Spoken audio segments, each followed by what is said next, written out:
సంఘము, సంఘ కాపరి పెద్దలు, నాతో వేదిక మీద ఉన్న దైవజనులు, ఇంకా అనేక స్థలాల నుండి వచ్చిన ప్రియులందరికీ ప్రభువైన యేసుక్రీస్తు నామమున వందనాలు తెలియజేస్తున్నాను. ఇప్పటి వరకు మనం ప్రభుని స్తుతించి ఆరాధించి ఉన్నాం. అదే సమయంలో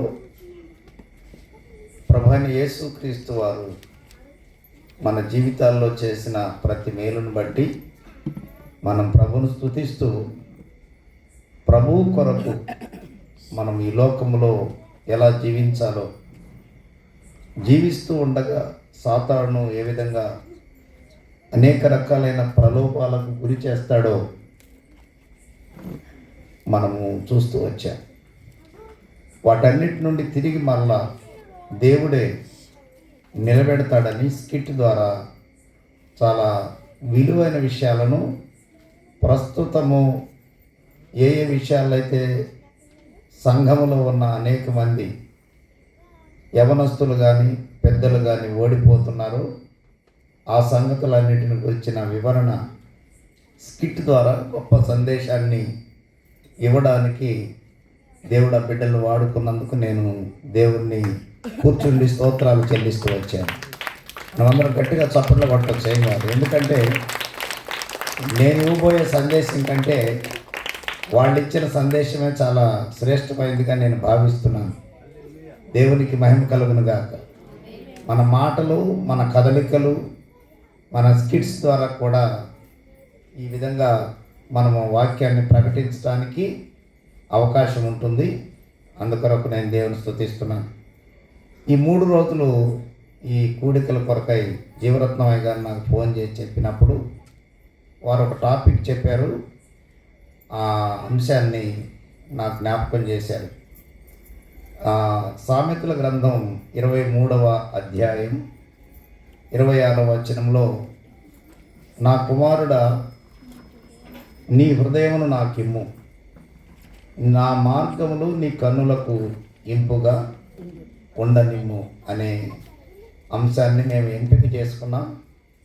దాన్ని అనుసరించి మీరు కొంత సువార్త ప్రకటించాలని వారు కోరినారు. ఇక్కడ దయాకర్ గారు కూడా మధ్యాహ్నం నేను వచ్చినప్పుడు ప్రేమతో చేర్చుకుని వారు ఎంతో స్వాగతించారు. వారికి నేను ఎంతో వందనస్తుడను. సమయంలో చిన్న ప్రార్థనతో మనం ముందుకు వెళదాం. మరి ఏ సెల్ అయితే మనిషిని మోసం చేసిందో ఆ సెల్ కాసేపు దాన్ని నోరు మోయించి ప్రభు మనతో మాట్లాడుతున్నప్పుడు మనం ప్రభు స్వరాన్ని విందాం. ఆయన కంటే గొప్ప మరి ఎవరు మనకు లేరు. ఆయన తర్వాతనే ఇంకెవరైనా కూడా. సామెతల గ్రంథం 23వ అధ్యాయం 26వ వచనంలో ఆ మాట మనం చూసాం. నా కుమారుడా, నీ హృదయమును నాకు ఇమ్ము. సొలొమోను రాసిన పుస్తకాలు 3. రాజైన సొలొమోను రాసిన పుస్తకాలు 3. ఆయన యవ్వనములో ఉన్నప్పుడు పరమగీతము అనే పుస్తకం రాశారు. నడి వయసులో ఉన్నప్పుడు సామెతలు అనే పుస్తకం రాశారు. ఆయన వృద్ధాప్యలో ఉన్నప్పుడు ప్రసంగి గ్రంథాన్ని రాశాడు. సామెతల గ్రంథం మనం చదువుతున్నప్పుడు ఇవి మనకు మొదటి అధ్యాయంలో ఒక మాట జ్ఞాపకం చేసుకుందాం. మొదటి అధ్యాయము 4వ వచనాన్ని మనం చదువుతున్నప్పుడు సామెతలు మనకు ఏ విధంగా ఉపయోగపడతాయో చూడండి. జ్ఞానము లేని వారికి బుద్ధి కలిగించుటకును, యవనులకు తెలివియు వివేచనయు పుట్టించుటకును తగిన సామెతలు. దేవుని వాక్యంలో సామెతల గ్రంథాన్ని చదివినప్పుడు జ్ఞానము లేని వారికి బుద్ధి కలిగిస్తుందట ఈ పుస్తకం. యవనస్తులకు తెలివి కలిగిస్తుందట, వివేచన పుట్టిస్తుంది. అంటే ఈ పుస్తకం చదవడం వలన, ఈ పుస్తకాన్ని గురించి వినడం వలన మనకు మేలా కీడా చెప్పండి? మేలే. కాబట్టి దేవుని వాక్యం మనకు మేలైనది, ప్రయోజనకరమైంది. కనుక తెలివి వివేచన పుట్టించేటువంటిది. అందుకే దావీదు అన్నాడు, నీ వాక్యములు వెల్లడి అగుట తోడనే వెలుగు కలుగును, అవి తెలివి లేని వారికి తెలివిని కలిగించును అన్నాడు. వెల్లడి కావడం అంటే అర్థం ఏంటంటే, ఈ పుస్తకాన్ని నేను మూసాను అనుకోండి, ఏం సంగతులు మనకు తెలియదు. కానీ దీన్ని తెరచి ప్రకటించినప్పుడు దాన్ని ఏం చేసినట్టు చెప్పండి? వెల్లడి చేసినట్టు అన్నమాట. వెల్లడి చేయటం అంటే అందరికీ చెప్పడం. అర్థమైంది? అప్పుడప్పుడు మనం ఏమనుకుంటామంటే, ఇంట్లో ఉన్న సంగతి అంతా వీధిలో వేసేవేంటి అంటే వెల్లడి చేసేవేంటి అని అంటారు అట్లా. కనుక వెల్లడి చేయడం అంటే దేవుని సంగతులను ప్రకటించడమే వెల్లడి చేయడం అంటే. కనుక సామెతల గ్రంథం చదివినప్పుడు మనకు అది బుద్ధిని కలిగిస్తుంది అనే మాట జ్ఞాపకం చేసుకోవాలి. ఈ సామెతల గ్రంథాన్ని చదివేటప్పుడు నా కుమారుడా అనే పదాన్ని ఇక్కడ ఎక్కువసార్లు వాడతాడు సొలొమోను. నా కుమారుడా అనే పదం.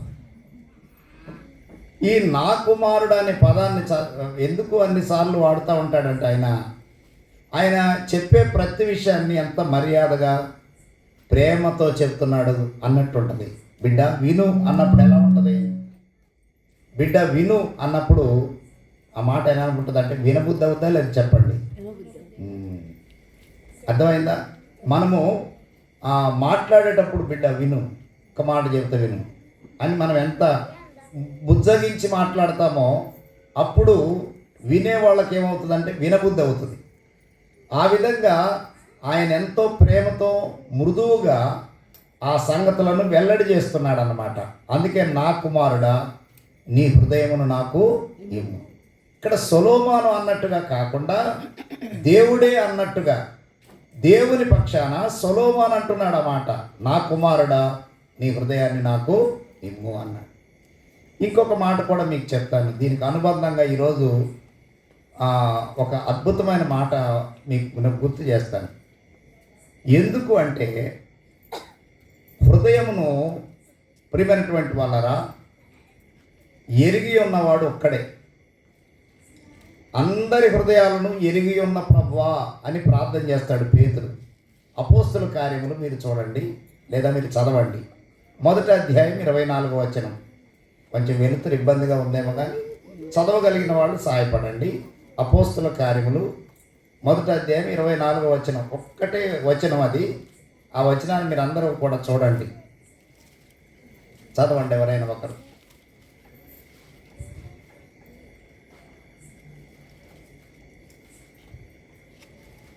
ఇట్లాని ప్రార్థన చేసిరి, అందరి హృదయములను ఎరిగి ఉన్న ప్రభువా. చాలమ్మా, ఆ ఒక్క మాటే. ఎవరైనా ఆయన ఎవరు? అందరి హృదయములను ఎరిగి ఉన్నవాడు ఆయన ఎవరండి? అందరి హృదయములను ఎరిగిన దేవుడు. ఇక్కడ నిలబడిన కూర్చున్న అందరి హృదయాలను ఎరిగినటువంటి వాడు ఆయన. ప్రియులారా, ఆయన అందరి హృదయాలను ఎరిగినవాడు, నా హృదయాన్ని ఎరిగినవాడు, మనందరి హృదయాన్ని ఎరిగినవాడు. నేను వచ్చే ముందు ఆ రూమ్లో కూర్చుని ఒక చిన్న మాట దేవుణ్ణి అడిగాను. అదేంటంటే, ప్రభా, ఏ నేలకు ఏ విత్తనం కావాలో నీకు తెలుసు కనుక మాకు కావలసిన మాటలు అందించమని అడిగాను. నేల అంటే అర్థం ఏంటంటే మన హృదయమే. మన హృదయం అనేటువంటి నేలలో ఈ రాత్రి దేవుడు విత్తనాలు వేస్తున్నాడు. ఆ విత్తనాలు త్రోవ పక్కన పడితేనో, మరి ముళ్ళ కంప కింద ఉంటేనో, రాళ్ళల్లో పడితేనో ఫలితాలు రిజల్ట్స్ తక్కువ ఉంటాయి. కానీ మంచి నేలను పడితే ఎంత ఫలం అన్నాడు చెప్పండి? 100 ఫలం అన్నమాట. అంటే మంచి నేల అంటే ఏంటంటే యోగ్యమైన మంచి మనసుతో ఎవరైతే దేవుని వాక్యాన్ని వింటారో వారు 100 ఫలాన్ని పొందుతారు అనే సంగతిని దేవుడు మనకు జ్ఞాపకం చేస్తుంటున్నాడు. కనుక నా కుమారుడా నీ హృదయాన్ని నాకు ఇమ్ము అనే ఈ మాట మీద నేను ఈరోజు హృదయాన్ని దేవునికి ఇచ్చిన ఒక వ్యక్తిని చూద్దాం. హృదయాన్ని దేవునికి ఇవ్వకుండా ఉన్న ఒక వ్యక్తిని చూద్దాం. ఈ ఇద్దరు వ్యక్తులు ఎక్కడ ఉంటారంటే ఒకే అధ్యాయంలో ఉన్నారు. వాళ్ళిద్దరిని గురించి నేను మీకు ఈరోజు చెప్తాను. చూడండి, అపోస్తుల కార్యములు 8వ అధ్యాయం. అపోస్తుల కార్యం 8వ అధ్యాయం 21వ వచనం. నీ హృదయము దేవుని ఎదుట సరి అయినది కాదు గనుక ఈ కార్యమందు నీకు పాలు పంపులు లేవు. అపోస్తల కార్యములు గ్రంథాన్ని రచించిన రచయిత లూకా. ఈ లూకా 2 పుస్తకాలు రాశాడు. సువార్త రాశాడు, అపోస్తల కార్యాన్ని కూడా రాశాడు. అపోస్తల కార్యములో 8వ అధ్యాయంలో ఇద్దరు వ్యక్తులు మనకు కనపడతారు. ఒక ఆయన గారడి సీమోన్. అందరు చెప్తారు ఆ మాట, నోడుతానండి, గారడి సీమోన్. ఇంకొక వ్యక్తి నపుంసకుడైన మంత్రి. అనండి ఆ మాట, అనండి, మంత్రి. ఈ ఇద్దరు జీవితాలు ఈ పుస్తకంలో మనకు కనపడతాయి. ఒక ఆయన గారడి సీమోను, ఇంకొక ఆయన నపుంసకుడైన మంత్రి. ఈ అధ్యాయంలో వినండి మాటలు. సువార్త ప్రకటించిన ఒక వ్యక్తి ఎవరంటే ఫిలిప్పు. ఫిలిప్పు ఎవరంటే 7గురిలో ఒకడు. అంటే దేవుడు సంఘ పెద్దలు నిలబెట్టినప్పుడు ఆ సంఘ పెద్దల్లో ఒకడైన ఫిలిప్పు అన్నమాట ఇతను. ఆ రోజుల్లో సంఘ నాయకులు, సంఘ సేవకులు అందరూ సువార్త ప్రకటించడంలో మరి దేవుడు వారిని బలపరిచి వాడుకున్నాడు. సేవకులను వాడుకున్నాడు, నాయకులను కూడా వాడుకున్నాడు. ఆ రోజుల్లో స్తెఫనును దేవుడు బలంగా వాడుకున్నాడు, ఫిలిప్పును ప్రభు వాడుకున్నాడు. నాయకులను కూడా సువార్త పనిలో వాడుకున్నట్టు మనం బైబిల్లో చూస్తూ ఉన్నాం. అంతేకాకుండా ఈ స్వార్థికుడైనటువంటి ఆ ఫిలిప్పు కుటుంబాన్ని ఎంతో చక్కగా కట్టుకున్నాడు ఆయన. చూడండి, ఒక మాట మీకు జ్ఞాపకం చేస్తాను.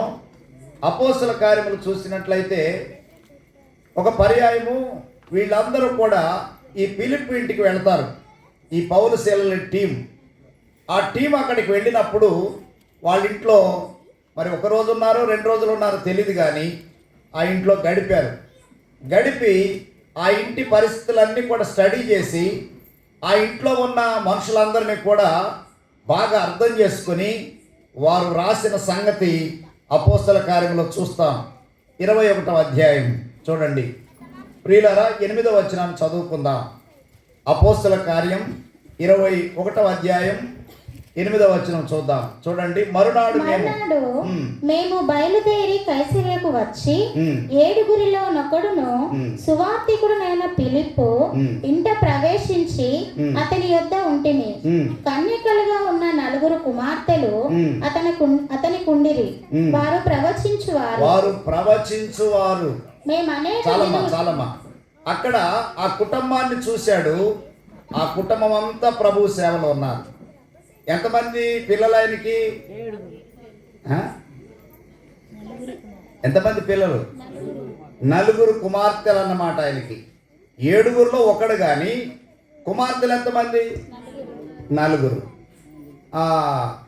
ఒక ఆయన మేమున్న సంఘంలో వచ్చి, పాస్టర్ గారండి, నాకు మొదట ఆడపిల్ల, రెండవసారి ఆడపిల్ల, మూడవసారి కూడా ఆడపిల్లేనండి అని అన్నాడు. అయితే నీకు అర్జెంటుగా ఇంకొక ఆడపిల్ల కూడా కావాలని చెప్పినని. ఎందుకంటే ఫిలిప్కి ఎంతమంది? 4 అన్నమాట. కాబట్టి 4 పిల్లల్ని ఎందుకు ఇచ్చేవయ్యా ఆడపిల్లల్ని అని అనలేదు, కానీ ఈ ఆడపిల్లల 4 కూడా ఏం చేశాడు చెప్పండి? ప్రభువు సేవలో సిద్ధము చేశాడు. దేవుడు మనకి ఇచ్చిన పిల్లల్ని వాళ్ళ రక్షణలోనికి నడిపించాలి. ఇప్పుడు మన వారిని దేవుని సేవలో కూడా ఇన్వాల్వ్ చేయాలి. ఆ విధముగా చేయుట అది దేవుని చిత్తము, అది వాక్యానుసారము. ఆ కుటుంబము ప్రభు సేవలో ఉన్న కుటుంబంగా మనం చూస్తున్నాం. అలాంటి కుటుంబంలో ప్రియమైనటువంటి వాళ్ళరా, ఈ ఫిలిప్పు సువార్తను ప్రకటిస్తూ సమరయ అనేటువంటి ఆ ప్రాంతానికి వచ్చి ఆయన సువార్తను ప్రకటిస్తూ ఉన్నాడు. సువార్తను ప్రకటిస్తూ ఉండగా ప్రియులారా, చాలామంది యేసు ప్రభువుని నమ్ముతూ ఉన్నారు. నమ్ముతున్నప్పుడు అందులో ఒక వ్యక్తి కూడా నమ్మాడు. చూడండి 8వ అధ్యాయం అపోస్తల కార్యం 9వ వచనాన్ని చదువుకుందాం. అపోస్తల కార్యం 8:9. సీమోనను ఒక మనుష్యుడు లోగడ పట్టణములో గారడీ చేయుచు తానెవడో ఒక గొప్పవాడని చెప్పుకొనుచు సమరయ జనులకు విభ్రాంతి పరచుచుండెను. చూసారండి, సీమోనను ఒక మనుష్యుడు ఆ పట్టణములో ఏం చేస్తున్నాడు? గారడీ చేస్తున్నాడు. ఆ గారడీ చేసేవాడు ఎలా ఎలా అనుకుంటున్నాడు, ఎలా చెప్పుకుంటున్నాడు చూడండి.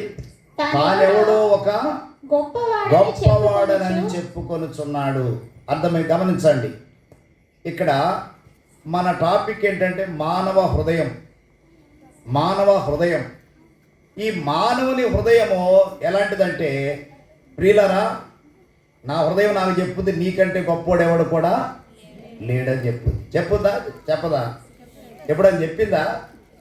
చెప్పే ఉంటుంది అనుకుంటాను.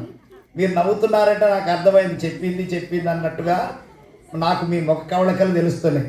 నీకంటే గొప్పవాళ్ళు ఎవరు లేరని చెప్పుద్ది. ఏంటది చెప్పండి? మానవుని యొక్క హృదయం. నీకంటే గొప్పవాడు లేడు అని ఎందుకు చెప్తుంది ఆ హృదయం అంటే? అలా చెప్పింది అంటే అది దుష్ట హృదయము. అదే హృదయం చెప్పండి, దుష్ట హృదయం. దుష్టుడే కదా. నాకంటే గొప్పవాడెవడు? నేను దేవుని సింహాసనముతో ఆ సింహాసనాన్ని వేసుకుంటాను అనుకున్నాడా లేదా చెప్పండి? కాబట్టి దుష్ట హృదయం ఎలాంటిదంటే, నాకంటే గొప్పవాడెవడు కూడా లేడు అని అనుకునేదన్నమాట. అది మానవ హృదయం. ప్రియులారా, ఆ మానవ హృదయంలో దుష్టుడు ఉన్నప్పుడు ఆ మానవ హృదయం అలా అతిశయపడుతుంది. 8వ అధ్యాయము 10వ వచనాన్ని చదువుకుందాం ప్రియులారా. కొద్దివాడు మొదలుకొని గొప్పవాని మట్టుకు అందరూ దేవుని మహాశక్తి అనబడిన వాడు ఇతడే అని చెప్పుకొనుచు అతన్ని లక్ష్య పెట్టిరి. చూసారా, ఆయన చెప్పుకున్నాడు, వాళ్ళు కూడా నమ్మేశారు. అమ్మో, దేవుని మహాశక్తి అంటే ఇతనేనని అందరూ ఏం చేశారు చెప్పండి? అతనిని లక్ష్య పెట్టిరి. చూడండి, మనము సాతానును లక్ష్య పెట్టిన సమాజంలో ఉన్నాం ఇప్పుడు మనం. మానవ హృదయం ఎలాంటిదంటే, మీరు చూడండి, నేనే గొప్పవాడిని అని చెప్తే మానవులందరి హృదయాలు వాని మీదే కాన్సన్ట్రేషన్ చేస్తాయి. అంటే సత్యం పైన కాన్సన్ట్రేషన్ చేస్తున్నారా? అబద్ధం పైననా? అబద్ధం పైననే కాన్సన్ట్రేషన్ చేస్తున్నది. కాబట్టి సమాజము ప్రియమైనటువంటి వాళ్ళ ఎలాంటిదో మనం జ్ఞాపకం చేస్తున్నాం. మానవ హృదయం ఎలాంటిదంటే, ఇంకో మాట చెప్తాను, మేలును త్వరగా స్వీకరించదు, గ్రహించదు, గ్రహించిన మేలును గురించి పట్టించుకోదు. కానీ ప్రియమైనటువంటి వాళ్ళరా, మానవ హృదయం ఎలాంటిదంటే, ఏదైనా చిన్న నష్టం జరిగితే మాత్రం ఓర్చుకోలేదు. దీనికి ఒక ఉదాహరణ చెప్తాను, బైబిల్ తీయకుండా చూడండి, వినండి. ప్రభువైన యేసుక్రీస్తు వారు గెరాసేనుల దేశానికి వెళ్తాడు. అక్కడ ఒక దయ్యాలు పట్టిన వ్యక్తిని బాగు చేశాడు. అతడు అంతకుముందు ఉన్న పరిస్థితి ఏంటంటే, బట్టలు కట్టుకోకుండా రాళ్లతో గాయపరుచుకుంటూ సమాధుల్లోనూ, కొండల్లో, గుహల్లో, అడవిలో తిరుగుతూ ఉండేవాడు. ప్రభు అతను బాగు చేసినాక ఆయన స్వస్థ చిత్తుడై ప్రభు పాదాల దగ్గర కూర్చుండి ఆయన చెప్పే మాటలు వింటూ ఉండగా ఆ ఊరి వారు అక్కడకు చూడటానికి వచ్చారు. చూచి, ఏంటి ఇలాంటి వాడిని మేము సాధువు చేయలేకపోయాం, ఎన్నోసార్లు వీడిని పట్టి సంఖ్యలు వేశాం, కానీ మా వల్ల కాలేదు. వీని హృదయం మారిపోయింది, వీని మనసు మారిపోయింది, వీని ఆలోచనలు మారిపోయినాయి, వీని క్రియలు మారిపోయినాయి. ఇంతగా మార్చగలిగిన ఈ దేవుడు గొప్ప దేవుడు, ఈయన మేము కూడా మొక్కుతామని ఆరాధించవలసిన ప్రజలు ఏం చేశారో తెలుసా? మా ప్రాంతాలను వదిలిపెట్టిపో అన్నారు. మానవ హృదయం ఎలాంటిది ఇప్పుడు చెప్పండి? సత్యాన్ని గ్రహించదు, సత్యాన్ని ఒప్పుకోదు, మేలును గ్రహించదు. ఏం చేశారు అంటే, మా ప్రాంతాలు వదిలిపెట్టిపోయాను అని అన్నారు. ఎందుకన్నారు? వాళ్ళకు ఆత్మరక్షణ కంటే, హృదయం మారడం కంటే ముఖ్యమైనది ఏంటంటే, ఆ పందులు చావడం వలన దాని నుండి వచ్చే రాబడి పోగొట్టుకున్నామన్న ధనాపేక్ష కలిగిన హృదయాలతో వాళ్ళ హృదయాలు ఏం చేయబడ్డాయి? నింపబడ్డాయి. అర్థమైందా పాయింట్ మీకు? కాబట్టి మానవ హృదయం ఎలాంటిదంటే సత్యాన్ని స్వీకరించదు, మేలును గ్రహించదు. ప్రియమైనటువంటి వాళ్ళరా, అందుచేత దేవుని బిడ్డలమైన మనం ఈ సత్యాన్ని అర్థం చేసుకోవాలి. మానవ హృదయము దేవుని విషయంలో నిర్లక్ష్యంగా ఉంది. అందుకే ఒక వాక్యం ఉంది, ఇంత గొప్ప రక్షణను మీరు నిర్లక్ష్యము చేసిన ఎడల ఎలాగూ తప్పించుకొందురు? రక్షకుని నిర్లక్ష్యం చేస్తున్న హృదయాలతో నింపబడిన వారమై ఉన్నాం. కనుక ఈరోజు ప్రభు మనతో మాట్లాడుతున్నాడు ఏంటంటే, ప్రియమైనటువంటి వాళ్ళరా, మనము ఎలాంటి హృదయాన్ని కలిగి ఉన్నాం అనే సంగతి మనం జ్ఞాపకం చేసుకుంటున్నాం. 8వ అధ్యాయము 12వ వచనాన్ని చదువుకుందాం. అపోస్తల కార్యం. అయితే ఫిలిప్పు దేవుని రాజ్యమును గూర్చి యేసుక్రీస్తు నామమును గూర్చి సువార్త ప్రకటించుచుండగా వారు అతన్ని నమ్మి పురుషులను స్త్రీలను బాప్తిసము పొందిరి. ఇక్కడ 12వ వచనం చదువుతున్నప్పుడు మీరు అర్థం చేసుకోవాల్సిన ఒక ముఖ్యమైన విషయం చెప్తా వినండి. సాతాను వైపు ఉన్న హృదయాలు ఇప్పుడు యేసుక్రీస్తు వైపు తిరిగాయి. దేని ద్వారా తిరిగాయి అంటే సువార్త ద్వారా. చెప్పండి, దేని ద్వారా? సువార్త ద్వారా. సువార్త ప్రకటించింది ఎవరు? ఫిలిప్పు సువార్త ప్రకటించే సాతాను వైపు ఉన్న హృదయాలు ఎవరి వైపు తిరిగినాయి? యేసుక్రీస్తు వైపు తిరిగినాయి. అందుకే ఈ ప్రయాస, అందుకే ఈ సభలు, అందుకే ఈ పాటలు, అందుకే ఈ స్టేజీ, అందుకే ఈ పందిరి, అందుకే ప్రియమైనటువంటి వాళ్ళరా ఈ ప్రార్థనలు, అందుకే ఈ కూడికలు. ఎందుకు అంటే సాతాను హృదయం, సాతాను వలె ఉన్నటువంటి మనుషుల హృదయాలను దేవుని వైపు తిప్పడానికే దేవుని సేవకులు ఈ ప్రయాసను పడుతున్నారు. అయితే దేవుని రాజ్యాన్ని గురించి విన్నారు, యేసు ప్రభు నామమును గురించి వారు విన్నారు, యేసు ప్రభువును దేవుడిగా రక్షకునిగా అంగీకరించారు. వారు యేసుక్రీస్తు వైపు తిరిగి ప్రియులారా వారి హృదయాలు మార్పు చెంది ఉండగా 13వ వచనంలో అక్కడే ఉన్న ఒక వ్యక్తిని చూద్దాం. అప్పుడు సీమోను కూడా నమ్మి బాప్తిసము పొంది ఫిలిప్పును ఎడబాయకుండి సూచక క్రియలను గొప్ప అద్భుతములను జరుగుట చూచి విభ్రాంతి నొందెను. చూడండి, వారు ప్రకటించింది దేని గురించి? ప్రకటించింది దేని గురించి? సువార్త. ప్రకటించింది దేవుని రాజ్యమును గురించి ప్రకటించారు. యేసు ప్రభు నామమును గురించి ఏం చేశారు? ప్రకటించారు. అంటే వాళ్ళ హృదయాలు యేసు ప్రభు వైపు తిరిగాయి. వారి హృదయాలు దేవుని రాజ్యం మీద మనసు నిలిపారు. యేసు ప్రభుపై వారి యొక్క హృదయాలు నిలిపారు. కానీ 11వ వచనంలో సీమోను నమ్మాడు, కానీ అతని హృదయము దేని మీద ఉంది? చెప్పండి ఇప్పుడు అందరూ, దేని మీద ఉంది అక్కడ? 13వ వచనం, సూచక్రియలను గొప్ప అద్భుతములు జరుగుట చూచి విభ్రాంతి నొందెను. నన్ను క్షమించండి, హృదయం దేనిపై నిలపాలి ఇప్పుడు? దేవుని రాజ్యం మీదనా అద్భుతాల మీదనా? దేవుని రాజ్యం మీద అద్భుతాలు నిలపాలి. అద్భుతాలు వద్దని నేను అనను. ఒక భక్తుడు ఇలా చెప్పాడు, నేను విన్నాను ఆ మాట. అద్భుతాలు సూచక్రియలు ఎలాంటివంటే మనుషులందరినీ ప్లాట్ఫామ్ మీదకు తీసుకురావడానికి దేవుడు అనుమతించింది. ఇప్పుడు మనము పరలోకి వెళ్ళాలంటే ప్లాట్ఫామ్ మీదకి వస్తే సరిపోతుందా? ట్రైన్ ఎక్కితే ఎక్కాలా?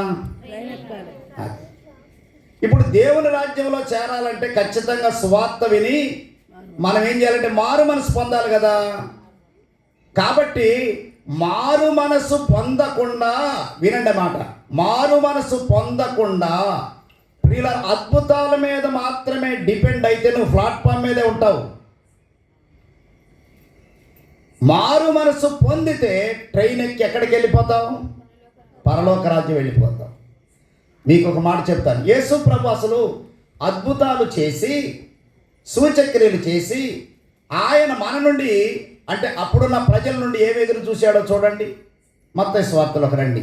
అద్భుతాలు వెనక ప్రభు యొక్క ఉద్దేశం ఏంటో చూడండి.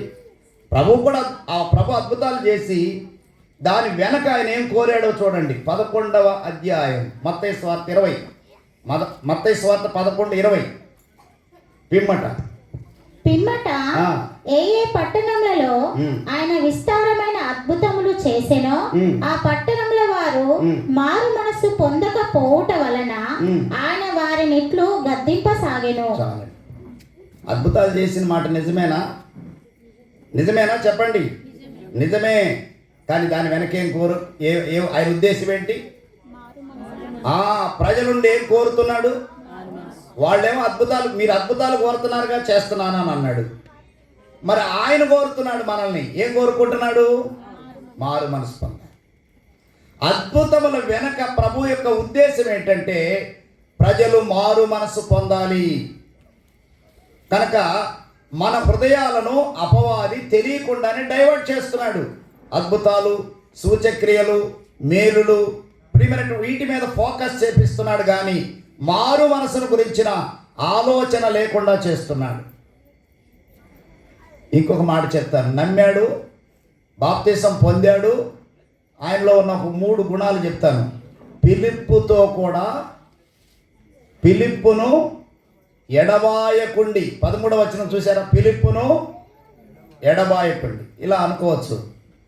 ఎవరైనా వచ్చినప్పుడు గారడీ సీమోను ఎప్పుడు చూసినా, ఎక్కడ చూసినా ఎవరి పక్కనే ఉండేవాడు? ఫిలిప్ పక్కనే ఉండేవాడు. ఫిలిప్ గారికి వందనాలు చెబితే వెంటనే పక్కనే ఇంకొక ఆయనకు వందనాలు చెప్పాల్సి వచ్చేది. ఎవరైనా? గారడీ సీమోన్ అన్నమాట. ఎక్కడున్నాడు? ఫిలిప్ పక్కనే ఉన్నాడు. ఆయన ఎక్కడ సేవకి వెళితే అక్కడే ఉన్నాడు, ఎడబాయకుండా ఉన్నాడు. ప్రియులారా, ఓ మాట చెప్తాను, మీరు గమనించండి. ఫిలిప్ ప్రక్కనే ఉన్నాడు కానీ హృదయం మారిందా? చెప్పండి, అందరూ చెప్పాలి. మారలేదు. నేడు ఏమనుకోపోతే మాట చెప్పనివ్వండి. దేవుని సన్నిధిలో, సంఘములో సేవకులతో ఉంటూ హృదయాలు మారడం లేదేమో మనం పరిశీలన చేసుకుందాం. ఒక ఆయన అన్నాడు, మారని హృదయాలు ఎలాంటివంటే నీళ్ళల్లో మునిగినప్పుడు, నీళ్ళల్లో మునగక ముందు వాడు పొడి పాపి, నీళ్ళల్లో మునిగినాక తడి పాపి అన్నాడు. అర్థమైందా? మునక ముందు ఎవరు? పొడి పాపి, మునిగినాక తడి పాపి. అంటే పాపమేం పోలా, కాకపోతే బట్టలు తడిచినాయి, అంతే తేడా. అంటే మారని హృదయం అలాంటిదే. ఒకరోజు రానే వచ్చింది.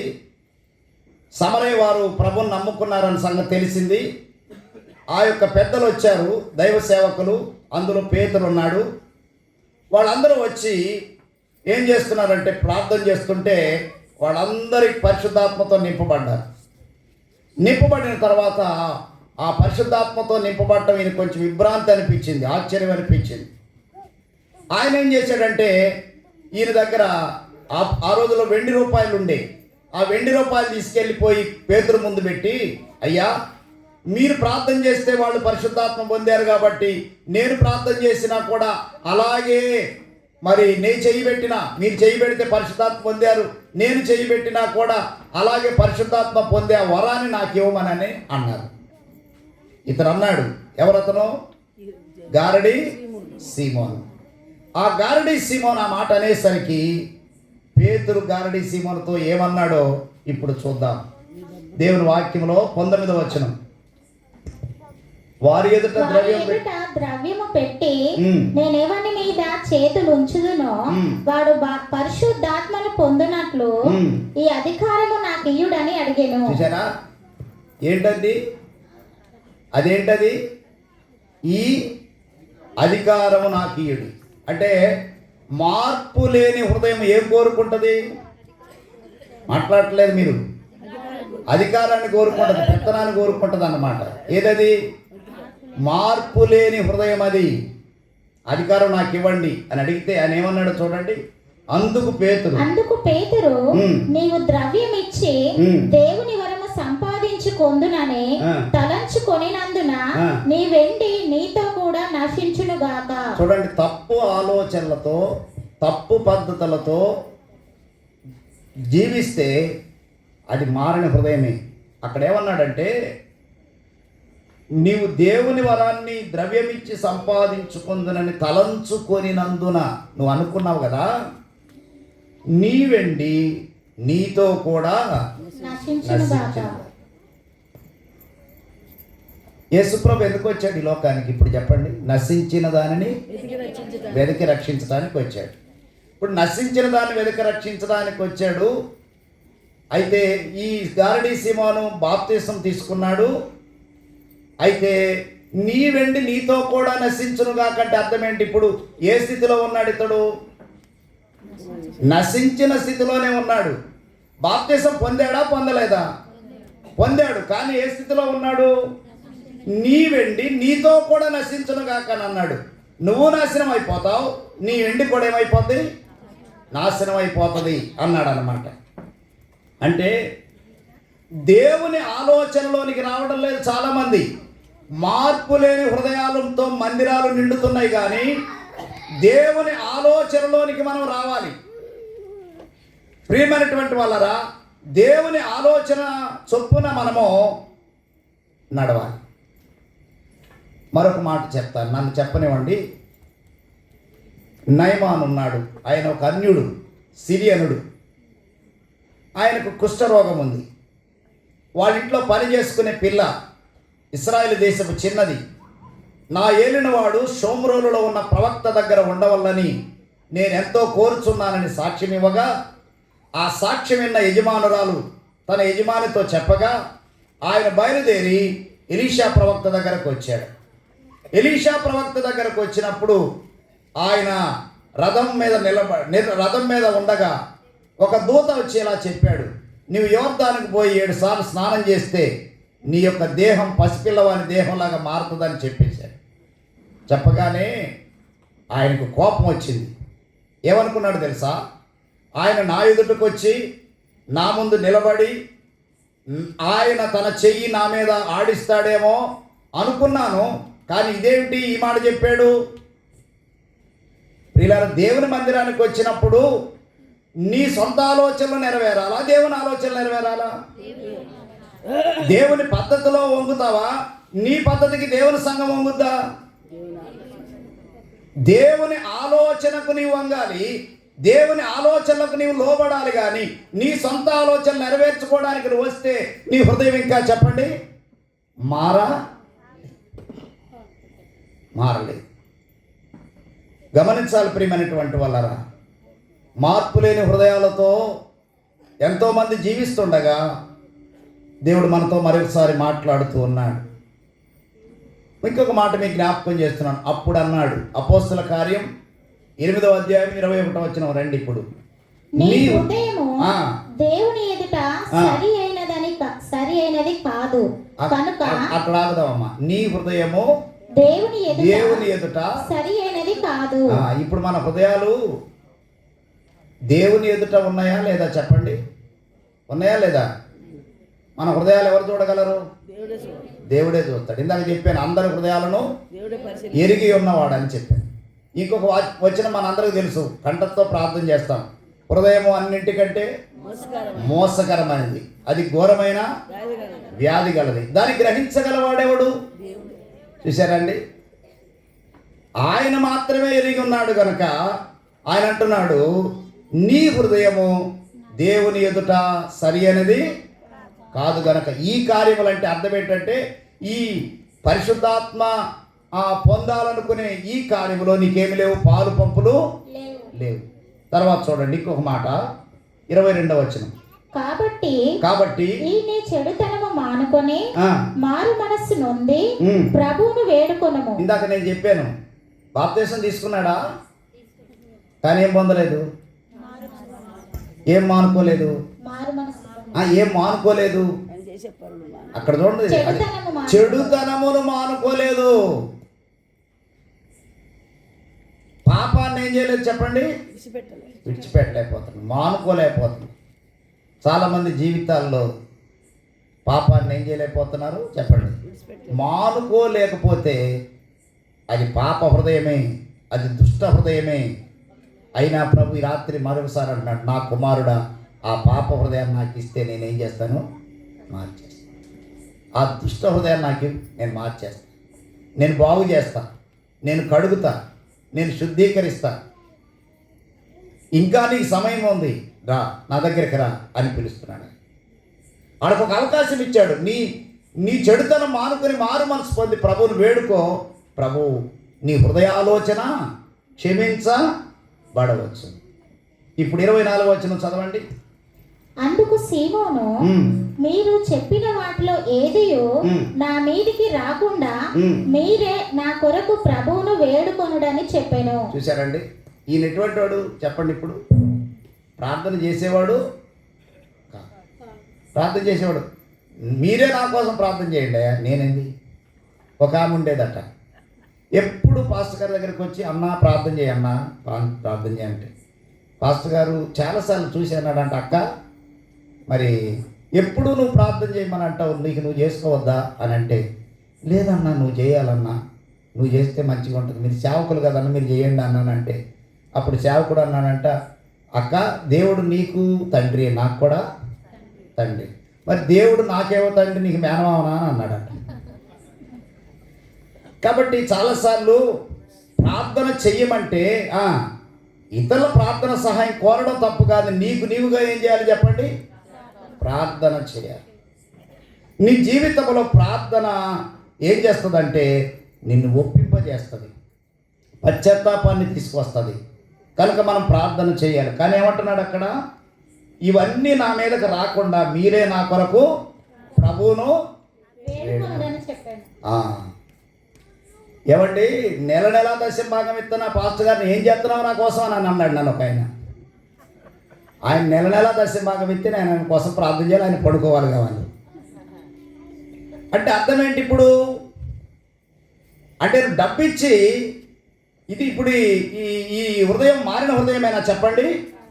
నువ్వు డబ్బిచ్చినంత మాత్రం నువ్వు ప్రార్థన చేయకపోతే ఎలాగూ? ఎవరో ప్రార్థన చేస్తే ఎలాగూ? కనుక నీవు వ్యక్తిగతంగా నీవు ప్రభు సన్నిధిలో నలగొట్టుకోవాలి. ప్రియులరా, అలాగూ సువార్తను ప్రకటిస్తూ ఉండగా అదే పుస్తకంలో ఇంకొక ఆయన మనకు కనపడతాడు. ఈయన ఒక మంత్రి, ఈయన నపుంసకుడు. ఈయన ఐథియోపియా దేశం నుండి ఆరాధించడానికి యెరూషలేముకి వెళుతూ ఉన్నాడు. యెరూషలేముకి వెళుతూ రథం మీద కూర్చుండి ఏం చేస్తున్నాడో చూడండి. 28వ వచనం. అతడు తిరిగి వెళ్ళుచు తన రథము మీద కూర్చుండి ప్రవక్త అయిన యెషయా గ్రంథము చదువుచుండెను. ఇక్కడ ఒక వ్యత్యాసం చెప్తా వినండి. ఇతడు బాప్తిస్మం ఇంకా పొందలేదు, అతడు ఆల్రెడీ పొందాడు. ఆ బాప్తిసం పొందిన వాడు వాక్యం మీద ఆలోచన లేదు, వాక్యాన్ని గురించి ఆలోచన చేయడం లేదు. ఇతడు ఇంకా బాప్తిసం పొందలేదు కానీ రథం మీద కూర్చుండి ఏం చేస్తున్నాడు చెప్పండి? గ్రంథాన్ని చదువుతున్నాడు. అందరు చెప్పండి, ఏం చదువుతున్నాడు? అద్భుతాల గురించి ఆలోచించటం లేదు, అద్భుతాలు చూడలేదు, కేవలం వాక్యాన్నే చూస్తున్నాడు. గారడీ సీమోను వాక్యాన్ని క్షమించాలి, వాక్యాన్ని విన్నాడు, అద్భుతాలు కూడా చూశాడు. కానీ మనసు దేని మీద పెట్టాడు చెప్పండి? దేని మీద పెట్టాడు? అద్భుతాల మీద పెట్టాడు. ఈయన అద్భుతాలు చూడలేదు కానీ మనసు దేని మీద పెట్టాడు?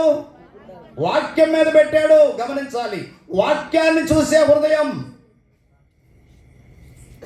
వాక్యం పట్ల ఆశ కలిగిన హృదయం, వాక్యాన్ని నమ్ముకున్న హృదయం, వాక్యాన్ని ఆలకించే హృదయం, వాక్యాన్ని స్వీకరించే హృదయం, వాక్యం కొరకు ఆలోచన చేస్తున్నాడు. ఎంత గొప్ప మాటలండి ఇవి! ఇదే పుస్తకంలో గారడీ సీమోను కనపడుతున్నాడు, ఇదే పుస్తకంలో మరొక వ్యక్తి కనపడుతున్నాడు, నపుంసకుడైన మంత్రిని మనం చూస్తున్నాం. మరొక మాట మీకు జ్ఞాపకం చేస్తున్నాం. ఫిలిప్పుకు గారడీ సీమోనికి ఎక్కువ సంబంధం ఉంది, ఎక్కువ రోజుల సంబంధం ఉంది. ఫిలిప్పును ఎడబాయకుండి అద్భుతాలు చూస్తున్నాడు అతను. కానీ ఈ నపుంసకుడైన మంత్రికిని ఈ ఫిలిప్పుకి ఒక్కటేసారి కలుసుకున్నారు. అదే ఫస్ట్, అదే లాస్ట్. ఇక మళ్ళీ ఎన్నడూ కూడా ఆయన తిరిగి మళ్ళా ఫిలిప్పును కలుసుకోలేదు. చూడండి, ఆ మాట ఉంది 39వ వచనం. ఓన్లీ వన్ టైం అన్నమాట. ఒక్కసారే ఫిలిప్పు ఇతను కలుసుకుంటారు. 39వ వచనం. వారు నీళ్ళలో నుండి వెడలి వచ్చినప్పుడు ప్రభు ఆత్మ ఫిలిప్పును కొనిపోయెను. నపుంసకుడు సంతోషించుచు తన త్రోవను వెళ్ళెను. అతడు ఫిలిప్పును మరి ఎన్నడూ చూడలేదు. ఒక్కసారే కలుసుకున్నాడు, కానీ ఒక్కసారే సువార్త విన్నాడు, ఒక్కసారే కలుసుకున్నాడు, ఒక్కసారే హృదయం ఏమైపోయింది చెప్పండి, మారిపోయింది. అర్థమైందా? ఎన్నోసార్లు ఆయనతో ఉన్నాడు, ఎన్నోసార్లు వాక్యం విన్నాడు, ఎన్నోసార్లు అద్భుతాలు చూశాడు. ఎవరు? గారడి సీమోను. కానీ ఏం మారలేదు చెప్పండి అమ్మా, హృదయము మారలేదు. చూడండి, మారిన హృదయానికి ఉన్న ఒక 3 లక్షణాలు మీకు చెప్తాను. మొదటిది, వాక్యాన్ని స్వీకరించే హృదయం. అందరు చెప్పండి, వాక్యాన్ని స్వీకరించే హృదయం. రెండవ లక్షణం చెప్తాను, చూడండి. 8వ అధ్యాయం 24వ వచనం చదువుదాం ముందు. అందుకు సీమోను, మీరు చెప్పిన వాటిలో ఏదియో నా మీదికి రాకుండా మీరే నా కొరకు ప్రభువును వేడుకొనుడని చెప్పాను. ఇక్కడ ఈ చెప్పేటప్పుడు ఇలా నా వైపు చూడండి. ఆయన ఎలా చెప్పాడు? మీరే నా కోసం దేవుణ్ణి మీరే చేయండి అని అన్నాడు. ఇట్లా కొంచెం మర్యాదగానే మాట్లాడొచ్చుగా. ఏమని? మీరు కూడా మా కొరకు అని అన్నది ఎట్లా ఉంటుంది? మీరే చేయండి అన్నది ఎట్లా ఉంటుంది చెప్పండి. అంటే లెక్కలేని తనమేనా కదా చెప్పండి. రైట్. ఇప్పుడు 31 చదవండి. 31. అతడు ఎవడైనాను నాకు త్రోవ చూపకుంటే ఎలాగూ గ్రహింపగలనని చెప్పి రథమెక్కి తనతో కూర్చుండుమని ఫిలిప్పును వేడుకొనెను.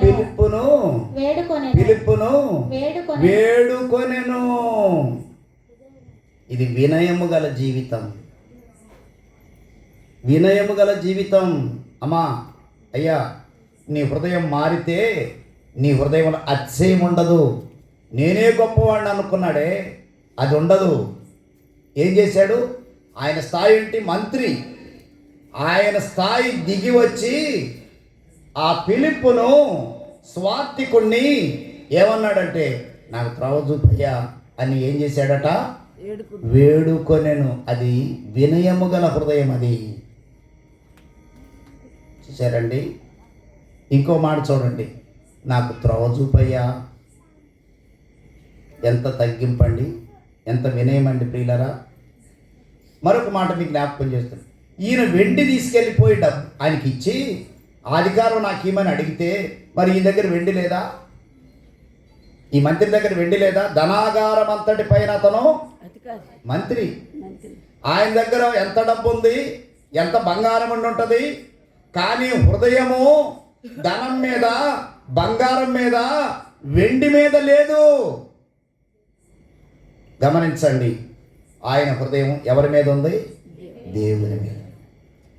మార్పు చెందిన హృదయం లోకంలో ఉన్న అశాశ్వతమైన వాటి మీద ఉండదు. శాశ్వతుడైన దేవుని మీద తన హృదయాన్ని నింపుకున్నాడు. ఎంత గొప్ప మాట! మార్పు చెందిన హృదయంతో బాప్తిసం తీసుకున్నాడు. చూడండి, అక్కడ ఉందన్నమాట. 36 నుండి 38 వచనాల్లో ఒక 2-3 లైన్లు చదవండి. వారు త్రోవలో వెళ్ళుచుండగా నీళ్లు ఒక చోటికి వచ్చినప్పుడు నపుంసకుడు, ఇదిగో నీళ్లు, నాకు బాప్తిసం ఇచ్చుటకు ఆటంకమేమని అడిగి రథము నిలుపుమని ఆజ్ఞాపించెను. ఫిలిప్పు, నీవు పూర్ణ హృదయముతో విశ్వసించిన ఎడల పొందవచ్చునని చెప్పెను. ఉమ్. అతడు యేసుక్రీస్తు దేవుని కుమారుడని విశ్వసించుచున్నానని ఉత్తరమిచ్చెను. ఫిలిప్పు నపుంసకుడు ఇద్దరును నీళ్లలోనికి దిగిరి. అంతటా ఫిలిప్పు అతనికి బాప్తీసమిచ్చెను. చాలు. పూర్ణ హృదయముతో యేసు ప్రభువునందు విశ్వాసం ఉంచి ఆయన బాప్తీసం పొందాడు. అంటే ఏ హృదయంతో పొందాడు? మార్పు చెందిన హృదయం. ముందు హృదయం మారిందా? చెప్పండి. హృదయం మారింది, తర్వాత ఏం జరిగింది? బాప్తిస్మము పొందుకున్నాడు. హృదయము మారకుండా పొందే బాప్తిస్మము అది గారిడీ సీమోను బాప్తిస్మము. హృదయం మారి తీసుకున్న బాప్తిస్మము ప్రియమైనటువంటి వాళ్ళరా అది నపుంసకుని బాప్తిస్మం. మరొక మాట మీకు చెప్పి నేను ముగిస్తాను. ఇక 8వ అధ్యాయము 7వ వచనము 8వ వచనంలో చూస్తే సహజంగా లోకం దేన్ని బట్టి సంతోషిస్తుందో దీనికి చెప్తాను. 7, 8 అనేకులను పట్టిన అపవిత్రాత్మలు పెద్ద కేకలు వేసి వారిని వదిలిపోయెను. పక్ష వాయువులు గలవారును కుంటివారును అనేకులు స్వస్థత పొందిరి. అందుకు ఆ పట్టణంలో మిగుల సంతోషము కలిగెను. దయ్యాలు పోయినప్పుడు, రోగులు బాగుపడినప్పుడు, అద్భుతాలు జరిగినప్పుడు లోకం ఏం చేసింది చెప్పండి? అందుకు ఆ పట్టణము మిగుల సంతోషము. లోకం ఏం చేసింది చెప్పండి? సంతోషించింది. ఇప్పుడు 39వ వచనం చదవండి. 39వ వచనం. వారు నీళ్ళలో నుండి వెడలి వచ్చినప్పుడు ప్రభువు ఆత్మ ఫిలిప్పును కొనిపోయెను. నపుంసకుడు సంతోషించుచు తన త్రోవను వెళ్ళెను. ఇప్పుడు ఇద్దరికి ఈ సంతోషానికి ఉన్న ఆ సంతోషానికి ఉన్న వ్యత్యాసం ఏంటి అంటే ఇది రక్షణ సంతోషం, అదేమో అద్భుతాలను బట్టి వచ్చిన సంతోషం. ఈ అద్భుతాలను బట్టి వచ్చిన సంతోషం కంటే రక్షణను బట్టి వచ్చిన సంతోషం అది స్థిరమైనది. అందుకే ఇది ఏమన్నాడంటే ఎంతో గొప్ప రక్షణ. ఇశ్రాయేలుని భాగ్యం ఎంత గొప్పది! యెహోవా నిన్ను రక్షించిన నిన్ను పోలినవాడు ఎవడన్నాడు? అంటే రక్షణకు మించినది మరొకటి లేదు. అందుకే మొదటి వాడు వారసత్వం లేని కుమారుడు. వారసత్వం లేని చెప్పండి కుమారుడే కానీ ఏం లేదు, వారసత్వం లేదు. రెండో ఆయన ఎవరు చెప్పండి? వారసత్వం కలిగిన కుమారుడు. లూకా సువార్త 16వ అధ్యాయం చదువుదామా ఒక మాట.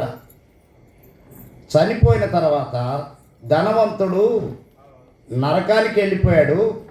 నరకానికి వెళ్ళిపోయినప్పుడు ఆ ధనవంతుడు అబ్రహాముని ఏమని పిలుస్తున్నాడో ఒక్కసారి చూడండి.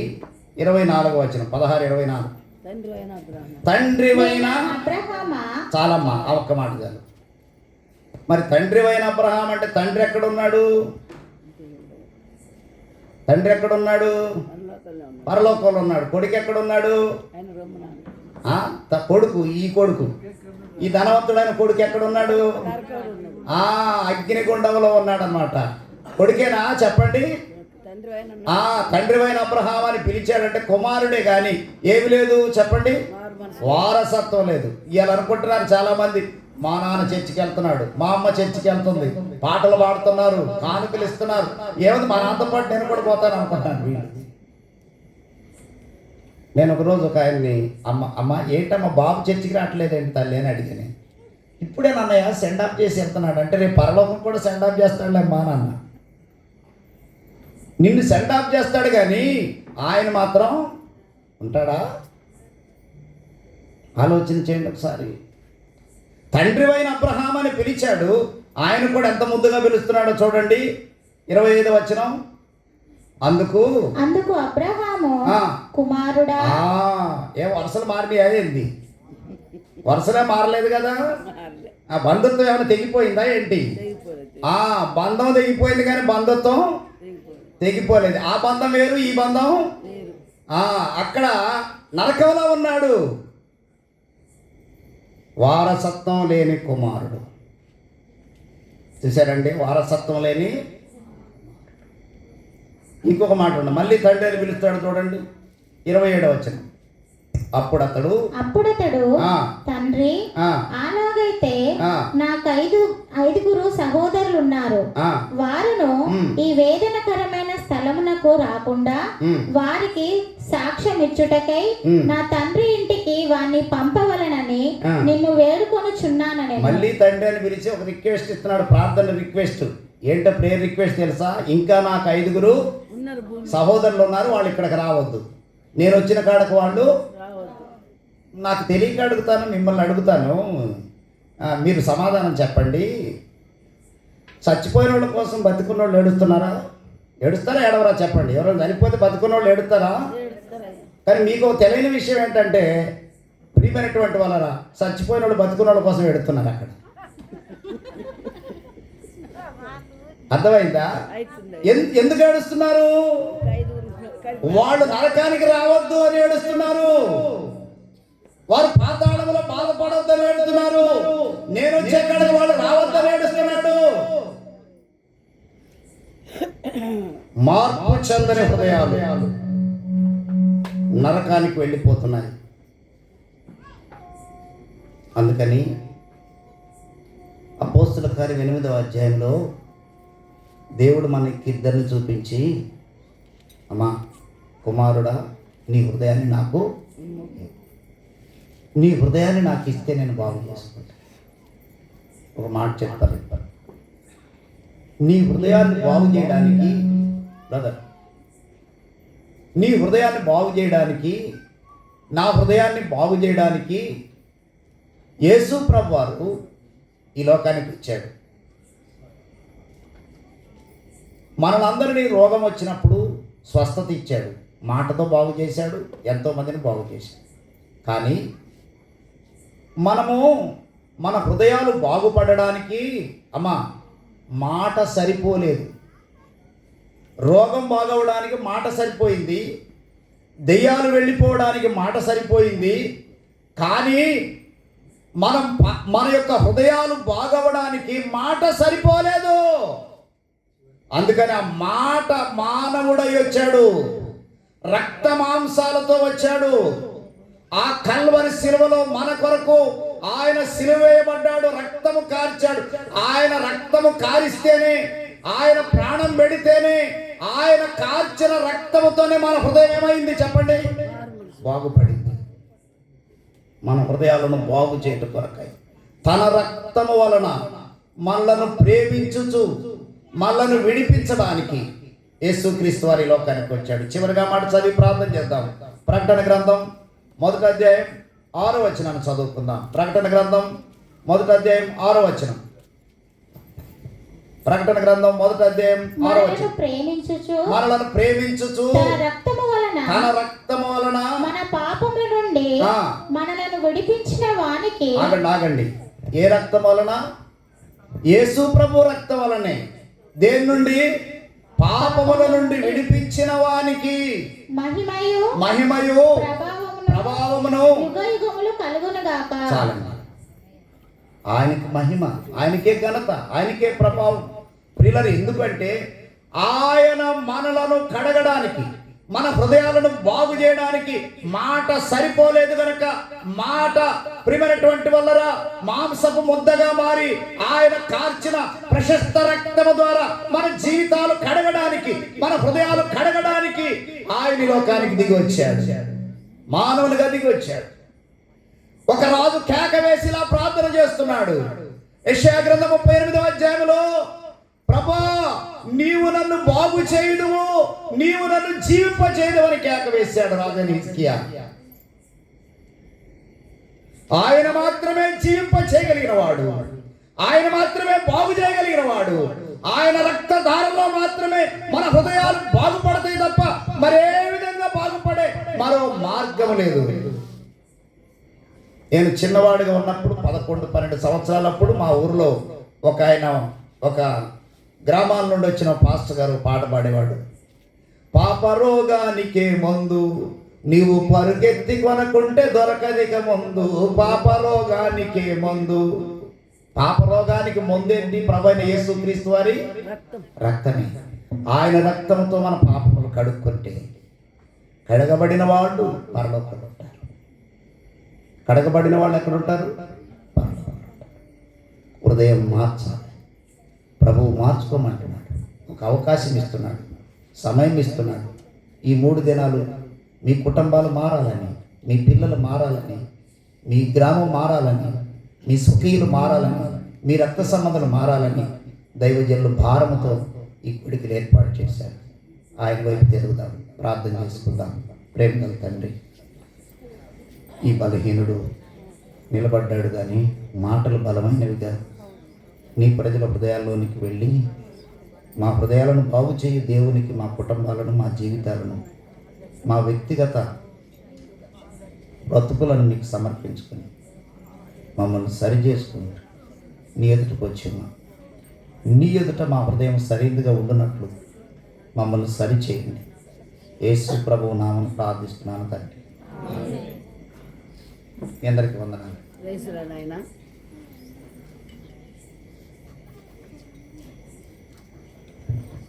అయ్యగారు, మరి మన హృదయాల గురించి ఎలాంటిగా మన దేవుడు పరిశీలిస్తాడు అనేది, మరి మన మంచి వర్తమానాన్ని దేవుడు మన సేవకుని ద్వారా తీసుకొచ్చి మనకు వినిపించినాడు. ఈ సమయంలో మరి సాగన్న వచ్చి వాక్యం కొరకు మన హృదయాలు ఫలించినట్టు సాగన్న ప్రార్థన చేయాలని కోరుతున్నాం.